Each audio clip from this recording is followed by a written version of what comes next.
अस्सलाम वालेकुम एवरीवन। आज हम एनएलपी का लेक्चर नंबर 2 करेंगे जिसके अंदर हम सीखेंगे कि टेक्स्ट प्री प्रोसेसिंग बेसिकली होती कैसे है। अच्छा सोचिए आपके पास 10,000 कस्टमर रिव्यूज़ का डाटा सेट है। किसी ने जिसमें लिखा हुआ है कि दिस फ़ोन अमेजिंग, किसी ने लिखा हुआ है दिस फ़ोन इज़ अमेजिंग और किसी ने लिखा हुआ है फ़ोन अमेजिंग। अब अगर हम ये raw data directly machine learning model को दे दें, क्या मॉडल इसे प्रॉपर्ली अंडरस्टैंड कर पाएगा? आंसर है बिल्कुल नहीं। हमें पहले इस टेक्स्ट को क्लीन और स्ट्रक्चर्ड फॉर्म में कन्वर्ट करना होता है और इसी प्रोसेस को हम कहते हैं टेक्स्ट प्री प्रोसेसिंग। अब हम एक एग्जांपल देखते हैं जिसके अंदर हमारे पास एक रॉ टेक्स्ट दिया हुआ है जिसमें लिखा हुआ है कि wow this phone is amazing और 2 इमोजीज़ बने हुए हैं, साथ हैशटैग के साथ बेस्ट फ़ोन दिया हुआ है। तो इसको आफ्टर प्री प्रोसेसिंग जब हम इस पे अप्लाई करेंगे तो ये हो जाएगा wow this phone is amazing. Raw text को जो है वो क्लीन करना पड़ता है ताकि वो मॉडल के लिए रेडी हो। अच्छा अब टेक्स्ट स्पीड प्रोसेसिंग की हमें ज़रूरत क्यों पड़ी? फॉर एग्ज़ाम्पल हमारे पास ये वर्ड्स दिए हुए हैं hello, hello, hello, hello, hello and hello. तो ये जो है वो बेसिकली ह्यूमन तो अंडरस्टैंड कर सकता है कि ये हेलो लिखा हुआ है बट मशीन के लिए ये सिर्फ़ ओनली जस्ट एक स्ट्रिंग होगी। तो मशीन इसको अंडरस्टैंड नहीं करता, इसीलिए हम मशीन को अंडरस्टैंड बनाने के लिए जो है वो प्री प्रोसेसिंग करते हैं। प्री प्रोसेसिंग जो है वो बेसिकली टास्क डिपेंडेंट है।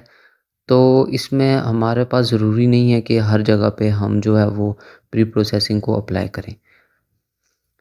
चलें अब हम शुरू करते हैं, देखते हैं कि स्टेप 1 में हम प्री प्रोसेसिंग कैसे करते हैं। लोअर केसिंग से हम स्टार्ट करते हैं। लोअर केसिंग में हमारे पास एक एग्जांपल दी हुई है जिसके अंदर I love NLP, I love NLP और आई लव एनएलपी दिया हुआ है। तो ये जो सेंटेंस हैं ये हमारे पास आ जाएंगे इस तरह के लोअर केसिंग में कि हम इसको जितनी भी कैपिटलाइजेशन है उसको स्मॉल में लोअर केसिंग में लिख के जो है वो कर देंगे। इस तरह ये हमारे पास आई लव एनएलपी हो जाएगा। स्टेप 2 में हम देखते हैं कि रिमूव पंक्चुएशन कैसे करते हैं। जैसे कि हमारे पास एक सेंटेंस दिया हुआ है हेलो हाउ आर यू, तो इसकी जो पंक्चुएशन हम जब रिमूव करेंगे तो फिर हमारे पास जो सेंटेंस है वो कुछ इस तरह का होके आएगा हेलो हाउ आर यू। इसके अंदर हम जितने भी स्पेशल कैरेक्टर्स हैं उसको रिमूव कर देंगे। स्टेप 3 में हम देखते हैं कि रिमूविंग अननेसेसरी कैरेक्टर्स और नॉइस कैसे करते हैं। जैसे कि हमारे पास एक एग्जांपल दी हुई है आई लव दिस एंड इमोजीज। तो इसके अंदर हम बेसिकली क्या करते हैं, अननेसेसरी सिंबल्स को रिमूव करते हैं, एक्स्ट्रा स्पेसिस को रिमूव करते हैं, अनवांटेड एचटीएमएल को रिमूव करते हैं और नॉइसी कैरेक्टर्स को रिमूव करते हैं। तो रिमूविंग अननेसेसरी कैरेक्टर नॉइस में जो है वो ये जितने भी ऑपरेशंस हैं हम उनको परफॉर्म करते हैं। तो हमारे पास जो रिज़ल्ट आता है क्लीन होके वो बेसिकली ये आता है कि आई लव दिस। इस पूरे सेंटेंस को हम क्लीन करते हैं तो आई लव दिस आ जाता है। अच्छा यहाँ पे एक बहुत इंपॉर्टेंट चीज़ है कि हम हर जगह पे जो है वो इमोजीज़ को रिमूव नहीं करते। अगर हमारे पास कोई लेट्स सपोज इस तरह की एग्जांपल आ गई कि this movie is this emoji, तो इसका क्या मतलब है? इसका मतलब यही है कि यहाँ पे एक सेंटिमेंट आ रहा है कि मूवी एक अच्छी है, तो ये पॉजिटिव सेंटिमेंट दे रहा है। तो यहाँ पे जो है वो इस तरह हम रिमूव अननेसेसरी जो है वो कैरेक्टर्स को रिमूव नहीं कर सकते, तो हमें डाटा को देखना ज़रूरी होता है। नेक्स्ट स्टेप में हम देखते हैं टोकनाइजेशन किस तरह होती है। टोकनाइजेशन बेसिकली आपको एक सेंटेंस दिया हुआ है I love natural language processing. तो नेचुरल लैंग्वेज प्रोसेसिंग को हम जितने भी ये सेंटेंस दिए हुए हैं इनको हम अलग अलग टोकन करके लिख लेंगे। तो I love natural language processing ये सेपरेटली लिखे जाएंगे, तो इनको हम कहते हैं टोकनाइजेशन। नेक्स्ट स्टेप में जो है हम देखते हैं कि स्टॉप वर्ड्स कैसे होते हैं। ये हमारे पास एक एग्जांपल है this is a very good movie. तो ये जो स्टॉप वर्ड्स हैं जिसमें इसमें हमारे पास क्या होता है कि स्टॉप वर्ड्स में जितने भी is, a, am, are, very ये जितने भी कैरेक्टर्स हैं ये रिमूव हो जाते हैं। तो ये हमारे पास जब स्टॉप वर्ड्स रिमूव करते हैं तो इसमें हमारे पास क्लीन ट्रांसफॉर्म में आता है कि दिस गुड मूवी। इसके बाद हमारे पास नेक्स्ट स्टेप में आ जाता है स्टेमिंग। स्टेमिंग किस तरह अप्लाई होती है कि हमारे पास let's suppose playing, played, plays और प्लेयर का एक वर्ड्स हैं। तो ये जो जितने भी वर्ड्स हैं ये सारा जो है वो एक कॉमन रूट लाइक फॉर्म में रिड्यूस होके प्ले में आ जाएगा। तो लेमेटाइजेशन इसके बाद आती है। लेमेटाइजेशन बेसिकली सेम ही है लेकिन जो है वो लेमेटाइजेशन मोर देन पावरफुल है स्टेमिंग के। इसमें एक्यूरेट वर्ड्स आपको जो है वो देखने को मिलते हैं।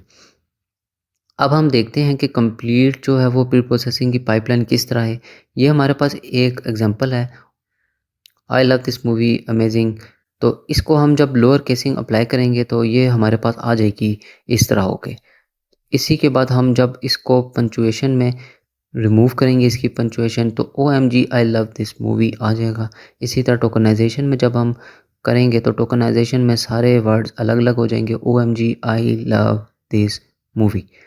इसी तरह हम स्टॉप वर्ड्स देखेंगे तो स्टॉप वर्ड्स में जब हम रिमूव करेंगे आई एम इज़ आर, तो इसमें हमारे पास सिर्फ देखें तो आई आ रहा है और दिस आ रहा है। इसी तरह जो है वो हमारे पास हैश अमेजिंग आ रहा है, ये हम रिमूव कर देंगे। तो ये हमारे पास स्टॉप वर्ड्स जब रिमूव होंगे तो फिर ये हमारे पास आ जाएगा O M G love movie. इसी तरह हमारे पास जो है वो अभी हमने देखा कि हमने एनएलपी की प्री प्रोसेसिंग अप्लाई की, जिसके अंदर हम रॉ टेक्स्ट को क्लीन किया, नॉर्मलाइज़ किया, फिर उसके टोकनाइजेशन इसकी की, फिर स्टॉप वर्ड्स हैंडलिंग को देखा, फिर स्टेमिंग और लिमिटाइजेशन को देखा, फिर इसके बाद हमने इसको मॉडल रेडी टेक्स्ट बना दिया। तो आज हमने देखा कि रॉ टेक्स्ट डायरेक्टली मॉडल को देने से पहले हम उसे प्रिपेयर कर सकते हैं। अब जब हमारा टेक्स्ट क्लीन और स्ट्रक्चर्ड हो गया है, नेक्स्ट क्वेश्चन ये है कि कंप्यूटर इस टेक्स्ट को नंबर्स में कैसे कन्वर्ट करता है।